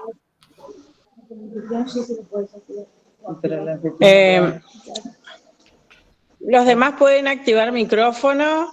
Sí, porque Adriana ya habló. A ver. Supervisión primaria, Arroyo Tala. Bueno, ¿cómo le va, María José? Hola, buenas tardes, un gusto. Un gusto también para mí. Quiero ser un poquito la abogada del diablo. Voy a poner una pregunta en el tapete que nos pasa seguido a las supervisores cuando visitamos las aulas, ¿no? Nos encontramos con que específicamente en segundo ciclo, niños que todavía no están alfabetizados o están en proceso de alfabetización inicial, cuesta esto de encontrar la diversificación en la propuesta didáctica y no queda otra opción que la permanencia. ¿Cómo? Por eso quiero ser la abogada del diablo y traer un poco la realidad, ¿no? De lo que nos pasa en las escuelas hoy. ¿Cómo? No evitarlo, porque para evitarlo tendríamos que haber trabajado así, como usted lo explicó, mucho antes. Es decir, ¿cómo? Ya en segundo ciclo, con un estudiante que, digamos, con tanta carencia, alcanzar estos saberes y garantizar a un egresado con competencias mínimas de nivel sin activar la permanencia. Sí, está muy bien planteada la cuestión, es notable cómo uno lo encuentra esto y creo que depende del paradigma desde donde estamos mirando ese alumno. Si nosotros ese alumno lo estamos mirando desde el paradigma de la escuela tradicional, vamos a decir, este chico no está alfabetizado, este chico no puede, este chico no llega, no alcanza. Desde la escuela de la integración hubiéramos dicho, bueno, hay una brecha muy grande con respecto a sus compañeros, le armamos un proyecto individual, que él lo vaya siguiendo, que venga con una maestra integradora, que venga de la especial. Desde este paradigma decimos, este pibe pertenece a este grupo. Este es el grupo que entra en 4 y va a ir haciendo una trayectoria pedagógica hasta que termine la primaria y después lo hará en la secundaria, no sabemos si en la misma escuela o en otra escuela, pero hará ese tránsito. Tenemos que garantizar ese tránsito. Si está o no alfabetizado, no va a ser un condicionante. No va a ser un condicionante, porque la cuestión es ver cómo buscamos accesibilidad en relación al tema que estamos tratando, al contenido, con este alumno, que en este caso decimos, no lo vemos como una brecha, sino que lo vemos como es él. Esta es su característica. Este alumno se maneja todo a través de gráficos, o todo a través de grabaciones y podcast. Recién cuando yo presenté ese pibe con lo de San Martín, que no es Federico, es Lautaro, después me di cuenta, Lautaro termina la escuela primaria y dio el ciclo del agua, y dio los aztecas, y dio raíz cúbica como pudo, pero todo lo fue dando desde una manera concreta, porque tenemos que pensar con qué estructura de pensamiento trabaja este pibe. Y nos vamos a encontrar con que no todos los chicos de primer grado van a ser en una estructura de pensamiento concreta, ni todos los de quinto o sexto van a estar haciendo un acercamiento a la abstracción, no. Ni todos los que van a ir a la secundaria van a entrar con pensamiento abstracto, ni en tercero van a estar con pensamiento formal, no. La cuestión es cómo nosotros pensamos en que el contenido sea accesible para su estructura de pensamiento. Es trabajar de otra manera, es trabajar. Estamos en un movimiento, estamos en un paradigma en tránsito. En este momento en las escuelas se conjuga la escuela tradicional con la integradora, con la inclusiva. Tenemos que ir trabajando. Creo que hay que formarse muchísimo y el lugar de los institutos de formación docente es prioritario acá, es prioritario. Pero hay que trabajar de otra manera, hay que buscar formas no tradicionales de producción pedagógica. No sé si he respondido a la pregunta.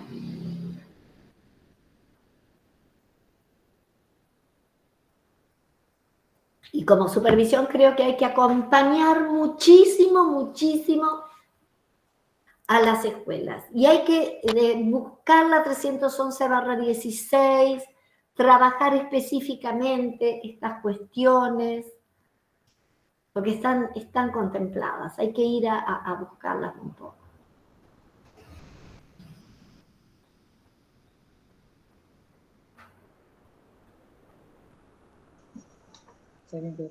Bueno, si alguien más quiere realizar otra pregunta.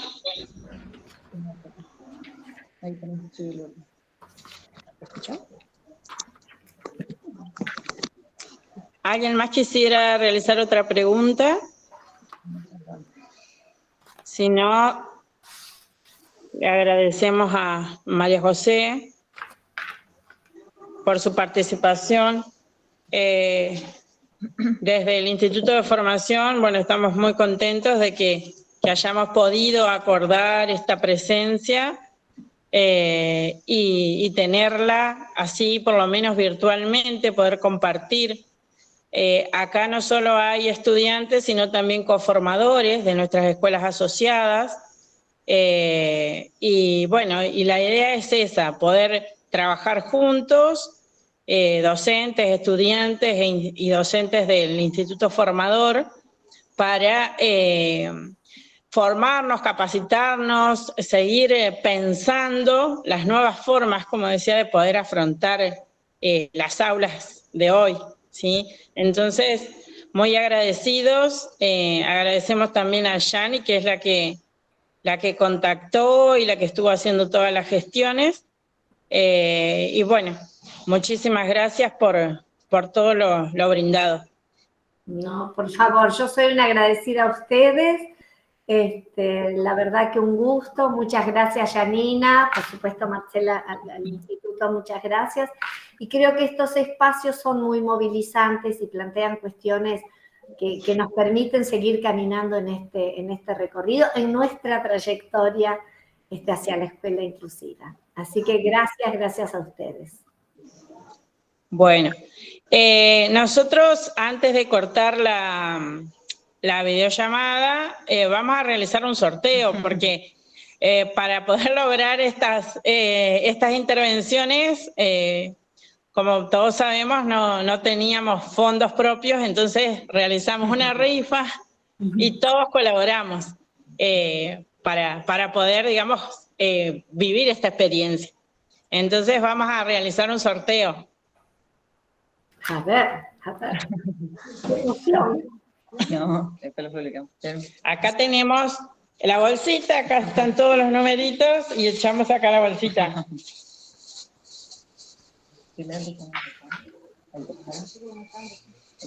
Acá vamos a anotar, así que si alguien no tiene el número a mano o si por ahí ha tenido que salir, porque también hay varios, has visto que se ha movilizado un poco porque acá en el instituto estamos con coloquios parciales, entonces los chicos entraban, salían, y por eso solicitamos tu autorización para grabar, para después compartirlo con los estudiantes. Bueno, acá Yani va a sacar el número. ¿El tercero? El tercer premio sería este, que es una torta. ¡Ay, qué rico! Karina Dorch. Lo voy a mostrar en mi... Ahí va a mostrar por pantalla. Los números. Es la directora de la escuela normal acá de primaria. Que la vi recién que estaba por ahí. Sí, estoy acá, buenas noches. Bueno, Karina, te sacaste la torta. Bueno, muchas gracias. Vamos con el segundo premio, que era la botellita de agua para la bici. Acá. Núñez Contreras Valeria. Valeria Núñez Contreras es una estudiante de segundo año. Y vamos con el primer premio. A ver, ya me sacás acá a fondo. Acá. Norma Steven. Norma Steven, que es una profe de acá del profesorado de historia. Bien. Bueno. Después lo vamos a compartir igual. Después nosotros vamos a compartir los ganadores. Felicitaciones a los ganadores. Y bueno, y mañana ya estaríamos entregando los premios. A ver, después nos ponemos de acuerdo. Muchísimas gracias a todos. Nosotros ya aquí cerraríamos el proyecto de formación. Agradecemos la participación de todos. Sabemos que noviembre es un mes cargado de cosas para todas las instituciones. Y de todas maneras participaron, estuvieron casi en todo momento, en todas las presentaciones, así que queremos agradecer a los estudiantes, a los docentes, coformadores principalmente, que son los que nos apoyan todo el año, los directivos de las escuelas asociadas, para que nuestros estudiantes puedan hacer sus prácticas. Así que muchísimas gracias. Y bueno, y reiterar las gracias a María José, tan amable, porque también ella ha colaborado un poco con nosotros para poder estar acá. Así que muchísimas gracias y bueno, y brindamos un aplauso virtual. Gracias.